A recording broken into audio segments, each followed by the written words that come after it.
विपक्षी एकजुटता का खाका तैयार है। इंडिया नाम रखा है, नारा है भारत जीतेगा। लेकिन सुगबुगाहट चल रही है कि इस पूरी कहानी के सूत्रधार नीतीश कुमार और तेजस्वी यादव विपक्षी एकता के बीच नाराज चल रहे हैं। प्रेस कॉन्फ्रेंस से पहले ही नीतीश कुमार के प्लेन से निकल जाने पर बीजेपी नेता सुशील कुमार मोदी ने उसे नीतीश की किरकिरी बताया। उन्होंने कहा कि बेंगलुरु में सबसे बड़ी किरकिरी तो नीतीश की हुई है। उन्होंने आगे कहा कि संयोजक ना बनाए जाने से नाराज होकर बैठक से पहले ही उन्हें निकलना पड़ गया और प्रेस कॉन्फ्रेंस से वो गायब रहे। सुशील कुमार मोदी ने ट्वीट किया कि बेंगलुरु का दर्द छिपाने के लिए ज्यादा मुस्कुराने लगे हैं नीतीश कुमार। ऑफर मिले भी तो उन्हें संयोजक पद स्वीकार नहीं करना चाहिए। कांग्रेस ने पूरा शो हाईजैक किया, ममता केजरीवाल को ज्यादा महत्व दिया। All is not well in फर्जी इंडिया। इतना ही नहीं, सुशील कुमार मोदी ने यह भी कहा कि बेंगलुरु में उनके खिलाफ पोस्टर लगाए गए थे। पोस्टर में उन्हें अनस्टेबल प्राइम मिनिस्टेरियल कंटेंडर यानी प्रधानमंत्री पद का अस्थिर दावेदार बताया गया था। साथ ही सुल्तानगंज ब्रिज गिरने को लेकर भी पोस्टर लगाए गए, जिसमें लिखा कि बिहार के मुख्यमंत्री नीतीश कुमार का स्वागत, सुल्तानगंज ब्रिज नीतीश कुमार का बिहार को तोहफा जो गिरता रहता है।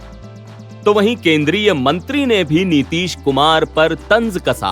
उन्होंने ट्वीट कर कहा कि सुने हैं बिहार के महागठबंधन के बड़े बड़े भूपति बेंगलुरु से पहले ही निकल आए, दूल्हा तय नहीं हुआ, फूफा लोग पहले नाराज हो रहे।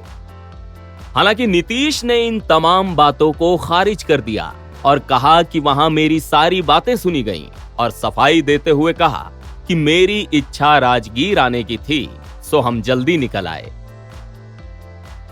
आज आने का मौका मिला और कल तो अनेक पार्टियों की मीटिंग थी तो वहां का मीटिंग होके चल दिए। आज कह रहा है कि वो जो प्रेस कॉन्फ्रेंस हो रहा था उसमें थे ही नहीं, तो हम ही तो कह के सब बात मानिए लिया है सब, और वहां से उठ के हम चले आए यहाँ। इसलिए कि मेरी इच्छा राजगीर की हो रही थी ना, कि हमको मन था कि हम राजगीर, देर हो रहा हमको, तो इसीलिए हम आ गए हैं और कोई बात नहीं है।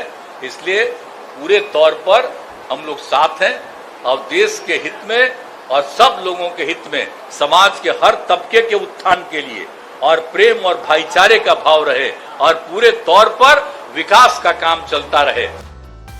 लोकसभा चुनाव 2024 के मैदान पर खेलने के लिए दो बड़ी टीमें इंडिया और एनडीए तैयार हो चुकी हैं। इंडिया में 26 पार्टियां बतौर खिलाड़ी शामिल हैं, तो एनडीए में बीजेपी की अगुवाई में 38 पार्टियां हैं।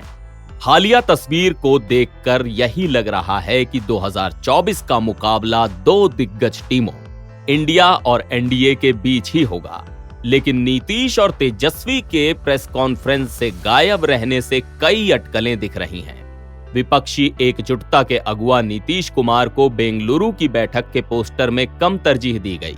साथ ही नीतीश की जगह सोनिया गांधी, राहुल गांधी और मल्लिकार्जुन खड़गे को तवज्जो दी गई। बैठक की तस्वीरों को भी ध्यान से देखेंगे तो हाईजैक साफ दिखेगा। तीन ही नेताओं की तस्वीरें प्रमुखता से थीं, सोनिया गांधी, राहुल गांधी और मल्लिकार्जुन खड़गे। इसी वजह से इसे हाईजैक के नजरिए से भी देखा जा रहा था, क्योंकि नीतीश, लालू समेत बाकी सारे नेता भी गोल घेरे में छोटी तस्वीरों के अंदर कैद थे। हालांकि नीतीश के बाद जेडीयू के अध्यक्ष ललन सिंह ने इन तमाम बातों को अफवाह कह दिया और यह भी कहा कि सूत्रधार कभी नाराज नहीं होते। इस बात में कोई दो राय नहीं कि विपक्षी एकता की कवायद सबसे पहले नीतीश कुमार ने शुरू की थी। चर्चा चल रही है कि इसके बावजूद भी इंडिया महागठबंधन में उन्हें अभी तक संयोजक न बनाया जाना कहीं विपक्षी एकजुटता के सामने परेशानियां न खड़ी कर दे। तो इस इंडिया के लिए दिल्ली अभी दूर है और 2024 तक विपक्षी महागठबंधन में क्या कुछ घटता है, यह देखने लायक होगा।